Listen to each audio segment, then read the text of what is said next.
Cheers, everybody. Now, I was going to do this as a live over Christmas, but I thought I'd just do a proper video of it. Welcome to JB's favourite beers of 2022.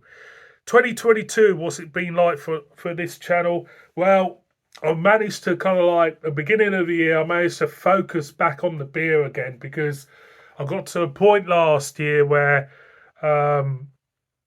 I think it's because I felt I was on a treadmill and doing too much supermarket stuff that I thought, this is driving me up the wall. There's too many mediocre stuff going about.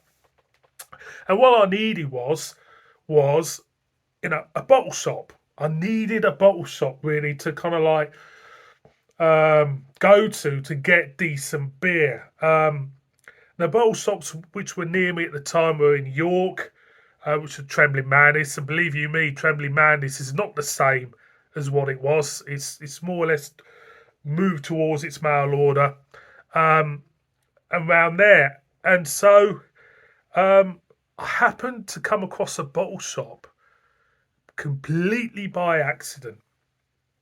I was driving home Friday from work. Then we got into this big traffic jam. The junction on the A1 was shut at Coxo.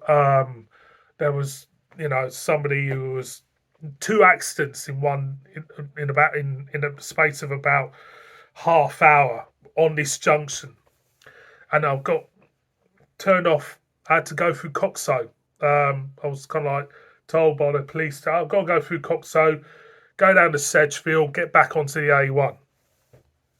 So, Coxo, the place itself, I've driven through it a couple of times. It's a small northern town on the edge of Durham.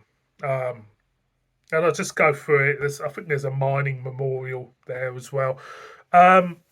So we got directed through Coxo. Now, a brewery which is based in Coxo is S43. It was on the bend. I looked over. It was S43 in Coxo. Never seen the brewery before. It was just a little shed. Literally, S43 is like a little shed. And going to the high street with everybody else, trying to get back on the A1. And I was just driving along and I was queuing because there's traffic lights at the top of the hill. And I just looked over and there was a bottle shop.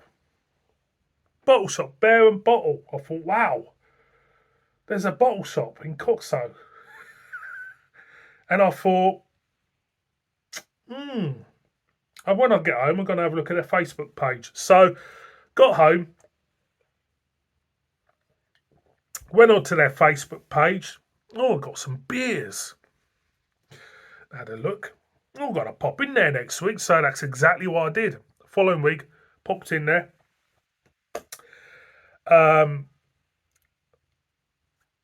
Completely excited about what they had. Picked up a couple of beers, took them home, reviewed them. Following week, already had in my mind what I was going to go back there, end of the week, on the way home, get back in the Coxo, get on the beer and bottle. Started to get to know the people who own it, Paul and Jamie, cracking fellas. And it blossomed from there. It's kind of like a weekly, if I'm at work in the northeast, I go back to North Yorkshire, pop in the beer and bottle on the way home. And it's been like that all year. And I've picked out the beers, my favourite beers of the year. And I have to say, about 90% of these beers are all from the beer and bottle. That's how much of an impact the bottle shop has had on me. Getting to kind of like get to know different breweries which I never heard of, northeast breweries as well. So here we are, 5 minutes in waffling on. So here we go. My first great beer of the year, which I would recommend to you, is from a brewery which I'm doing a lot of. I've got 3 to do actually from this brewery. A brewery which is one of our breweries of the year for sure. And it is a New England Pale, and it is from Rivington, and it is never known fog like it. This beer blew me away. This was the beer for me which really put Rivington on the map for me and showcased exactly what this brewery is capable of. Brilliant, brilliant beer from the Bear and Bottle. Next one is a sad story. This is from a brewery which now I think most of you will know will be shutting or has shut.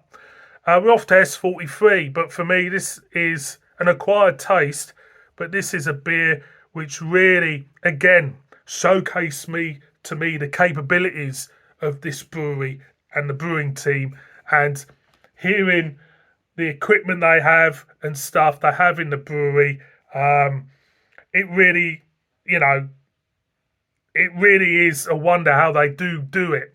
It really was. So we're off to S43, and it's Maris the Dank Engine, Dank IPA. I think for me, it's their best beer of the year. For me, definitely. S43, where do I stand with them? Will I do more from them? Watch this space, that's all I can say. Third one, should I say, is a brewery which I was introduced to via the Bear and Bottle. And I would have to say this is one of my favourite beers, fruit beers of the year. This is from Full Circle Brewing Company, and this is a can of their number one. It was cracking, full on juice, loved it. I thought it was a brilliant, brilliant beer. I just loved it. It's like a smoothie, cracking stuff. Fourth beer of the year was my first real review from this brewery. I've seen loads of people move this along. I've seen loads of people do their beers, other reviewers do their beers, but because of me not getting access to mail order, I don't really do mail order, and I'd rather buy them from a shop because you kind of putting money back into the economy if you want, you know what I mean. And this is local economy, shall I say, is a Vault City collab with Overtone, and this was Banana Bondana. That was unbelievably tasty. Full on banana puree, and it was cracking. Absolutely loved it. So next beer is from Full Circle Brewing Company. I had a real introduction to their beers this year, and this is part of their core range, but I thought it was excellent. I thought this was really, really good for a core range beer, and this is a can of their Rotator. I thought it was really, really, really juicy, very sessionable. Loved it. Another beer we've got is an Imperial Stout. It was kind of like, it was a standard Imperial Stout, but for me, this beer really, really was such a great example of it that I had to include it in my beers of the year. It's from Vaux Brewery in Sunderland with Three Chimneys, and it says Stormy Petrel. It was an absolute banger. Absolute banger. It was a great example, one of the best examples of an Imperial Stout I've had this year. Next one is another Overtone, and this one was a pinnacle beer for me because this was my 2000th beer review this year. 2000 beers. I'm now up to 2,300. And it was the first one from them, and it is Night at the Disco Double IPA. And yeah, 2000th beer. It was well worth it. Well worth it. So we have got another S43 beer. Now this one, I think, is one of the best sour beers I've ever had. It had everything. It had the creamy texture to it. It was absolutely gorgeous. And I have to say, Vault City's S43 white chocolate raspberry cheesecake, that was exceptional. Exceptional. That was brilliant. Absolutely. And it sold out really quickly as well. Sold out like anything, that did. So far, as you can see, it's a handful of breweries which have really, really hit home. But there's always a beer which comes out of a brewery which you're very, very familiar with and you really, really like. And in this case, it was a Brew York Yorkshire Parky. Now, I first tasted this when I was with Jim, Matthew Barker and Richard Elliott at Brew York this year. And it was a cracker, and it's even better in the can. I thought that was a really, really good beer. Thoroughly enjoyed it, and it's well worth picking up. Well worth picking up if they still do it. So we're getting close now to the end. I mean, it's been a brilliant year for the channel. Thank you for all your support, as always. Thank you to all the beer reviewers out there who do, such a great job in giving their own opinion on beers and that. It's always a pleasure talking to them and interacting with them on lives and stuff. Trying to get back into the lives again next year. I'll try and do a lot more. And of course, join the Fab Show on Spice and Easy as well. So we got on to the last 5 beers. This next one is most probably the best. It is the best double IPA I've had this year. And it is from Rivington, and it is a can of their Mad God.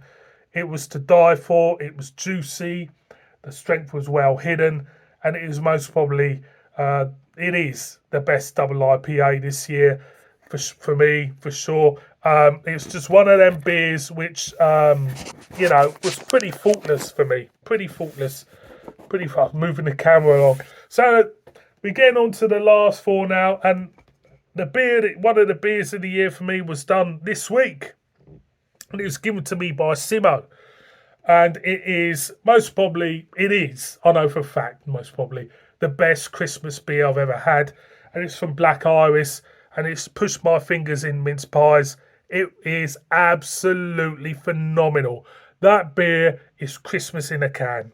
Christmas in a can, for sure. So, and we're on to 3 beers now from a brewery brand new to me, introduced to me through the Bear and Bottle in September. And it's 3 beers which I thought were stunning. They were stunning in their own way. We're off the Sinister Brewery. And for me, if I had to choose my brewery of the year, I have to say it's got to have to be Sinister Brewery. Because even though the beer's expensive, the beer is so good. So the first one was a Sinister Brew smoked stock ale. Totally unusual, totally bespoke to everything I've had this year. Loved it. Absolutely. Next one was the Cognitive Dissonance. It was pure luxurious. It was luxury in a bottle. Absolutely. Beautiful, beautiful beer. Absolutely. And the last one was one what I didn't think I would like, but I did. And it is the smoked stout with a Mexican applewood smoked Pasilla chilies. It was phenomenal. Absolutely. They're my brewery of the year. Again, thank you ever so much for everybody who sent me beer, everybody who's commented, everyone, you're all stars, you really are. 2023 hopefully will be as good as 2022 was. It's definitely 2022 for me. This channel has been the best year. I've been going 7 years, but to believe you me, it's been the best year for beer. And the worst beer, I've got to say, if not the worst beer ever of all time, is that one. Thank you, Matthew Barker, for sending me another can of that. Cheers, mate. Really appreciate it. See you all again on another one. That's my beers of 2022. Roll on 2023. Beep, beep.